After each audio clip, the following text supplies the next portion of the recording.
गुरु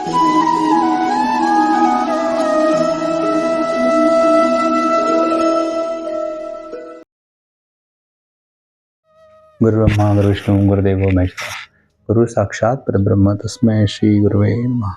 सदगुरु देवनाथ महाराज के श्री चरणों में प्रणाम करके आज की वार्ता को शुरू करते हैं। कैसे हैं मित्रों? मुझे उम्मीद है आप बहुत स्वस्थ और आनंदित होंगे। पिछले वीडियो में हमने देखा था कि चंद्रमा आपके 12वें भाव में प्रवेश किया है और आपकी साढ़े साथी का पहला चरण शुरू हुआ है। उस साढ़े साथी के पहले चैलेंजेस के बारे में बात की और उनके उपायों के बारे में भी हमने इस दौरान बात की। आज हम बात करेंगे कि अब शनि आपकी राशि में प्रवेश करने वाले हैं, आपकी चंद्रमा के ऊपर से प्रवेश करने वाले हैं। शनि को शास्त्रों में काल पुरुष की पीड़ा कहा गया है और यह पीड़ा, यह शनि भगवान अब आपके चंद्रमा अर्थात आपके मन से गुजरने वाले हैं। तो यह बहुत ही कठोर परीक्षा का और चैलेंजेस का टाइम होगा। शनि भगवान कर्मों का फल देने के लिए आपके यहाँ पे आए हुए हैं। बहुत कठिन चैलेंजिंग टाइम रहेगा। वर्कलोड बेहताशा बढ़ेगा, तनाव तीव्र होगा, स्ट्रेस बहुत ज़्यादा होगा। स्ट्रेस बहुत ज़्यादा होने से, वर्कलोड ज़्यादा होने से, टाइम पे पूरा काम नहीं होने से निराशा का भाव भी इस दौरान बढ़ेगा।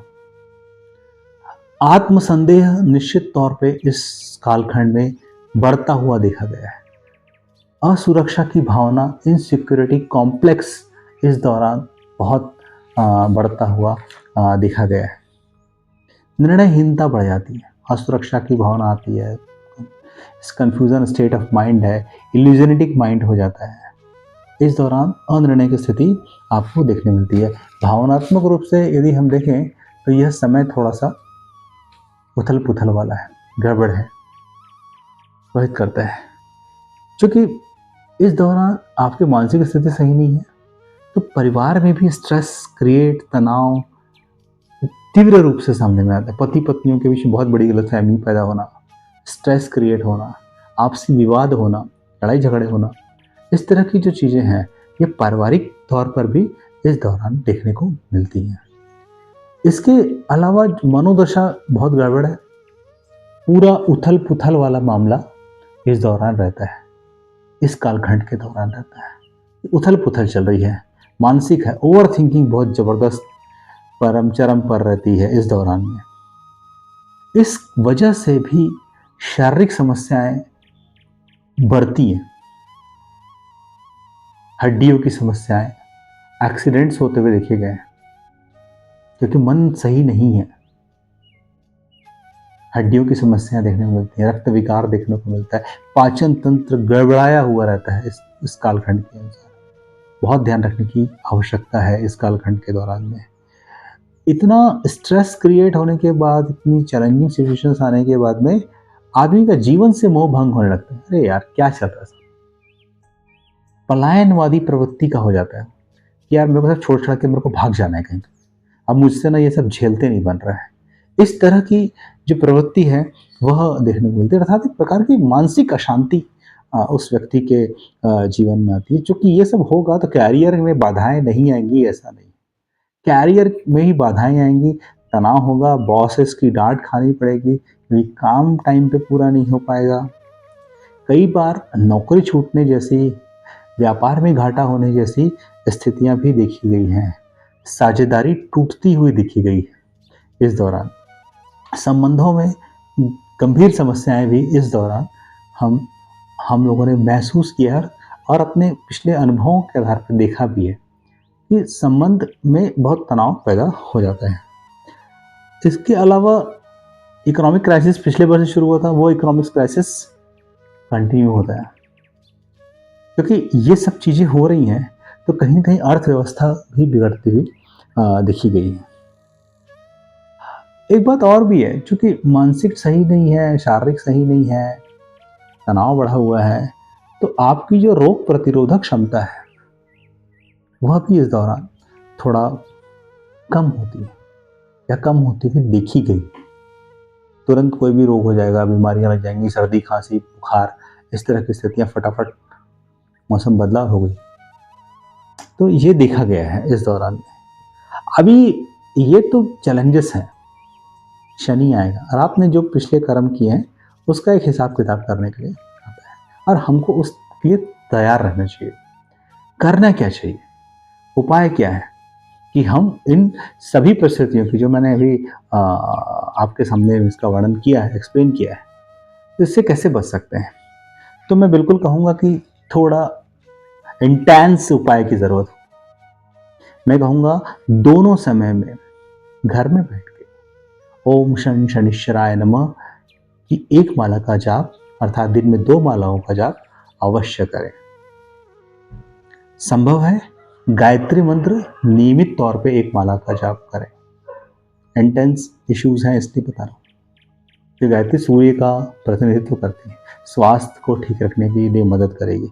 इसके अलावा महामृत्युंजय का जाप कीजिए, स्वयं कीजिए, किसी से करवाने की जरूरत नहीं है। 11 बार, 21 बार, 51 बार, 108 बार, जितना भी आपको हो सकता है वह ये जाप कीजिए। 3 जापों के बारे में मैंने आपको बताया, शनि भगवान का जाप, गायत्री का जाप और महामृत्युंजय का जाप।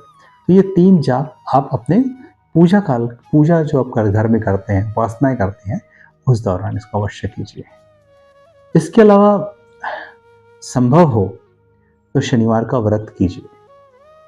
और मैं कहता हूँ उपवास और उपासना साथ में चलना चाहिए। उपवास कर लेते हैं, उपासना नहीं कर पाते हैं। शनिवार को उपवास कीजिए, शनि मंदिर भी जाइए, शनि भगवान को ऑफरिंग कीजिए, और जो भी उनको ऑफरिंग किया है उसको गरीबों में बांटिए। गरीबों की सेवा इस दौरान कीजिए। मैं कहूँगा कि इस दौरान आपको अपने सभी कार्यों को कड़ी मेहनत, लगन, परिश्रम, सत्यनिष्ठा, ईमानदारी, पूरी ऑनेस्टी के साथ में करना चाहिए। उसमें करना नहीं चाहिए, और नैतिक मूल्यों का पूरी तरह से पालन करना चाहिए। जो नैतिक मूल्य हैं उसको पालन करना चाहिए। इसके अलावा आप उड़द दाल की खिचड़ी बना के शनि मंदिर के बाहर जो बेगर्स भिखारीज बैठे रहते हैं उनको वो खिचड़ी अर्पित करें, या किसी और को या खिचड़ी का दान करें।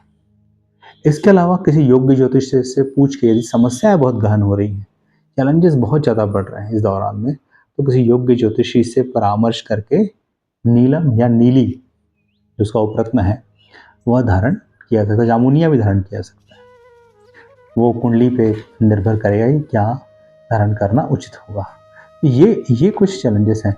इसके अलावा शिवालय जाइए, वहाँ बैठिए, जब भी आपको समय मिलता है, सोमवार को जाएं और बेटर है, कभी भी आप जाइए, वहाँ 5 मिनट बैठिए और बैठ के भगवान शंकर का कुछ ऑफर कर सकते हैं कीजिए। कुछ नहीं हो सकता है तो ओम नमः शिवाय ही 108 बार या जितने बार भी आपसे बोलते बनता है तो वो कराइए। एक और बात है, शनि भगवान दान धर्म से बहुत खुश होते हैं, तो गरीबों को दान कीजिए, गरीबों को भोजन कराइए, नेत्रहीनों की सेवा कीजिए, विकलांग अपाहिजों की मदद कीजिए। तो मुझे लगता है कि यदि ये सब जो छोटे उपाय मैंने आपको बताए हैं वो धारण कीजिए। 7 मुखी रुद्राक्ष भी इस दौरान धारण किया जा सकता है। किसी योग्य ज्योतिषी से परामर्श करके यह रुद्राक्ष धारण कीजिए। धारण करने की विधि भी उनसे पूछिए कि इसको धारण किस प्रकार से किया जाए, क्योंकि यह बहुत ही मानसिक कष्ट देने वाला समय है। तो बिल्कुल कोई भी छोटी भी दिक्कत होने पे चिकित्सकीय परामर्श लीजिए। मानसिक समस्या होने पर किसी साइकियाट्रिस्ट से या काउंसलर से या साइकोलॉजिस्ट से जाके उनसे ज़रूर मिलिए, ताकि आप इस कालखंड को बहुत अच्छे से निभा सकें। जीवन शैली में संतुलन बनाइए। ईमानदारी, कार्यनिष्ठा पे विशेष ध्यान देने की आवश्यकता है। तो मुझे लगता है कि इस दौरान पॉजिटिव रहने का प्रयास कीजिए, सकारात्मक चिंतन रखिए, अच्छे लोगों का संग कीजिए, अच्छी किताबों का संग कीजिए, और अपने आप को कमज़ोर मत होने दीजिए। तो ये कुछ चैलेंजिंग बातें थी, कुछ उपाय मैंने आपको बताए हैं और मुझे पूरा यकीन है कि यदि आप सत्यनिष्ठा से और ईमानदारी से इन उपायों को करते हैं, तो मुझे लगता है कि यह जो आपका जो कालखंड है, यह बहुत ही आसान होगा और आप इस कालखंड को से बाहर आने और मजबूत होके बाहर आने में कारगर होंगे। तो मैं कहता हूँ कि बिल्कुल ये कालखंड बहुत अच्छा कालखंड है, बिल्कुल ऑनेस्ट रहिए, ईमानदार रहिए, कोई भी गलत काम मत कीजिए इस दौरान, जो सामाजिक रूप से और आपके आत्मिक रूप से कुछ गलत हो, उसका ज़रूर ध्यान रखिए। तो आज के लिए इतना ही। आपने मेरे इस वीडियो को बहुत धैर्यपूर्वक सुना। आशा है ये वीडियो आपको पसंद आया होगा। यदि लगता है तो इसे लाइक ज़रूर करें। चैनल को सब्सक्राइब नहीं किया है तो सब्सक्राइब ज़रूर करें और अपने इष्ट मित्र जो साढ़े साथी से गुजर रहे हैं, उनको इस वीडियो को साझा करें ताकि उपायों के द्वारा उनका जीवन भी सुरक्षित हो सके और बेहतर हो सके।